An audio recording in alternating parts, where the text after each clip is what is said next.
NCP দক্ষিণাঞ্চলের মুখ্য সংগঠক হাসনাত আব্দুল্লাহ, তিনি ওসমান হাদির এই ঘটনাকে কেন্দ্র করে তিনি কিছু বক্তৃতা দিয়েছেন, সেখানে ভারতকে নিয়ে কিছু মন্তব্য করেছেন, যার প্রেক্ষিতে আসলে কূটনৈতিক একটা উত্তেজনা তৈরি হয়েছে দু দেশের মধ্যে, এবং সেটার আবার কড়া প্রতিক্রিয়া জানিয়েছে ভারতের পক্ষ থেকে। হাসনাত আব্দুল্লাহ যেটি বলেছেন সেটি যদি একটু আমি বলি, সেটি বলেছেন যে ভারত যদি বাংলাদেশের সার্বভৌমত্ব, ভোটাধিকার এবং মানবাধিকারকে সম্মান না করে, তাহলে বাংলাদেশ ভারত বিরোধী শক্তি এবং বিচ্ছিন্নতাবাদী গোষ্ঠীগুলোকে আশ্রয় দিতে পারে। সেটি বলেছেন তিনি চিকেন নেকের প্রসঙ্গটি, সেভেন সিস্টারের সেই প্রসঙ্গ নিয়ে তিনি কথা বলেছেন। এবং আসামের মুখ্যমন্ত্রী হিমন্ত বিশ্ব শর্মা তিনি আবার সেটির উত্তর দিয়েছেন। তিনি বলেছেন যে বাংলাদেশের সঙ্গে ভারতের উত্তর পূর্বাঞ্চলকে একীভূত করা বা আলাদা করার ধারণা সম্পূর্ণ দায়িত্বজ্ঞানহীন এবং বিপজ্জনক। গত এক বছরে বারবার এমন বক্তব্য আসছে যে ভারতের উত্তর পূর্বাঞ্চলকে বিচ্ছিন্ন করে বাংলাদেশে যুক্ত করা উচিত।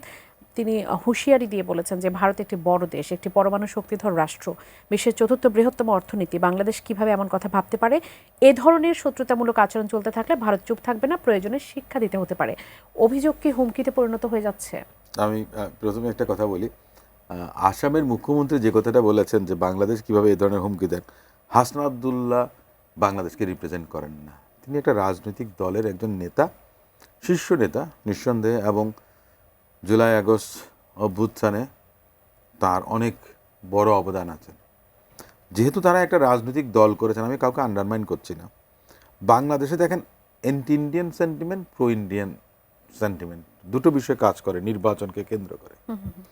তো সেক্ষেত্রে এটা তাদের একটা টেকনিক হতে পারে যে ভারত বিরোধিতা করে যদি ভোটের মার্কেটে যদি ক্যাপিটালাইজ কিছু করা যায়, এটা একটা বিষয়। বাংলাদেশ সবসময় তার নিজের দেশের জনগণের স্বার্থ নিয়েই কিন্তু কাজ করে যাচ্ছে। এর আগে যখন আওয়ামী লীগ গভর্নমেন্ট ছিল, ফেসিস্ট ছিলেন যারা, তারা মনে করেন যে ট্রেডের বিষয়ে বলেন, করিডোর দেওয়ার বিষয়ে বলেন, আপনার লেভি ইম্পোজিশনের ক্ষেত্রে মনে করেন যে অনেক কমিয়ে দিয়েছে কিংবা অনেক ক্ষেত্রে নেয়নি, সেটা রাষ্ট্রের স্বার্থ বিকিয়ে দিয়ে করেছে। সেটা হচ্ছে যে ভারতের অনুকম্পাটা যেন তাদের পক্ষে সব সময় থাকে, সেটা এক ধরনের বিষয় ছিল। কিন্তু বাকি সময় কোনো সরকার আপনার এই যে ভারতের মাটিতে আপনার সেসেশনিস্ট মুভমেন্ট, যেটা সেপারেশনিস্ট মুভমেন্ট, বিচ্ছিন্নতাবাদী আন্দোলন হারবারিং করা, এটা কখনো ছিল না। বিএনপির বিরুদ্ধে এই ধরনের অভিযোগ এসেছিল, কিন্তু সেটা দেখা গেছে যে আলটিমেটলি, আমি যেটা মনে করি যে বিভিন্ন অন্য দেশের গোয়েন্দারা মনে করেন যে আমাদের মাটি ব্যবহার করতে পারে, ভূখণ্ড ব্যবহার করতে পারে, অনেক কিছু হতে পারে। ভারতেরও আপনার ট্রেন লাইন তো আমাদের এই ভূখণ্ডের মধ্যে দিয়ে গেছে, কি গেছে আমরা কি জানি? আমরা তো জানি না। আওয়ামী লীগ যখন 96 থেকে 2001 সাল পর্যন্ত ছিলেন, এ ধরনের আপনার প্রমাণ তাদের কাছেও আছে, ভারতের কাছেও আছে। অস্ত্র মনে করেন যে ভারতে গেছে, কিন্তু তারপরও সক্ষতা অনেক বেশি ছিল, ভাসুরের নাম মুখে নিতে নাই, এ ধরনের একটা অবস্থা ছিল।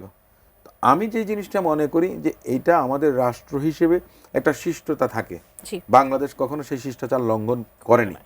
হ্যাঁ, বাংলাদেশের জনগণরা রায় দেবে মনে করেন যে আগামীতে, সেটা ভিন্ন বিষয়, কিন্তু তাতে এসে এই ভারতের পক্ষ বা ভারত বিরোধিতা করে কেউ যদি আপনার সুবিধা নেওয়ার চেষ্টা করেন এবং প্রতিবেশী রাষ্ট্রের সঙ্গে সম্পর্কের অবনতি ঘটানোর কোনো এই করেন, আমার মনে হয় না এটা কাঙ্ক্ষিত।